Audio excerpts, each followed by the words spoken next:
নমস্কার, বাঙালি রান্নাঘরে আপনাদের সবাইকে স্বাগত। আজ আমার রেসিপি কাটুয়ার ডাঁটা চচ্চড়ি। কাটুয়া ডাঁটা চচ্চড়ি করার জন্য আমি এখানে নেব সামান্য পরিমাণ সাদা তেল। আপনারা যদি পারেন এটা সর্ষের তেলেও করতে পারেন, আমি সাদা তেল ব্যবহার করলাম। আর এখানে দেব আমি দুটো কাঁচা লঙ্কা। এখানে শুকনো লঙ্কা আপনারা দিতে পারেন, আমি কাঁচা লঙ্কাই ব্যবহার করছি।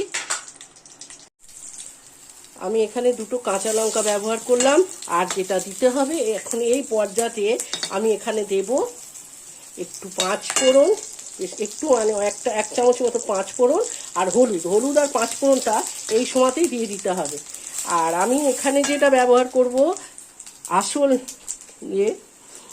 এটা হচ্ছে আপনার কাটোয়ার ডাঁটা, একটু কুমড়ো, ঝিঙে আর একটা ছোট আলু আমি এখানে ডুমো ডুমো করে কেটে রেখেছিলাম। এগুলো এখন আমি এর মধ্যে দিয়ে দিলাম। এখানে আমি দিতে আপনাদের দেখাতে ভুলে গেছি, এখানে অল্প একটু কাঁঠালের বীজ ছিল, ওটা দিলাম। দিয়ে আমি এটা ঢাকা চাপা দিয়ে রান্না করতে দেবো। অনেকটা দেখুন সিদ্ধও হয়ে গেছে কাটোয়ার ডাঁটা। এখন আমি এখানে দেব পরিমাণ মতো লবণ দিলাম। দেওয়ার পর এটাকে আমি আরও কিছুক্ষণ হতে দেবো।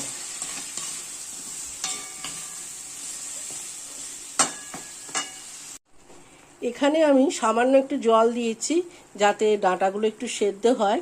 আর এখন আমি এটা ঢাকা চাপা দিয়ে একটুখানি রান্না হতে দেব।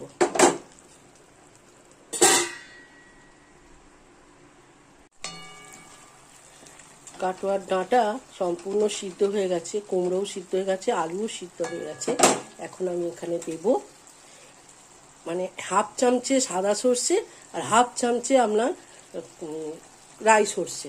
রাই আর কালো, মানে কালো আর সাদা যাই হোক, আমার হয়তো বলার ভুল হচ্ছে।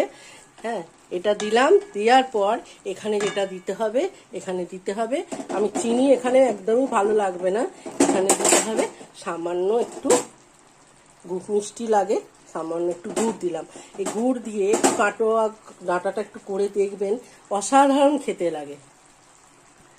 আমার কাটোয়া ডাঁটা সম্পূর্ণ রেডি হয়ে গেছে। আমি যেভাবে বানালাম এইভাবে একবার বানিয়ে খেয়ে দেখবেন, খুব ভালো লাগে।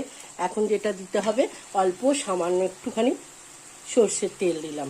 সর্ষের তেল দিয়ে এটাকে আরেকটুখানি নাড়াচাড়া করব। আর এইভাবে রান্না করে খেয়ে দেখবেন। আর এতে সবসময় গুড় ব্যবহার করবেন, গুড় দিলে কাটোয়ার ডাঁটা খুব ভালো লাগে। যদি ভালো লাগে একটা লাইক, শেয়ার আর কমেন্টের জন্য অনুরোধ রইল আপনাদের কাছে। আর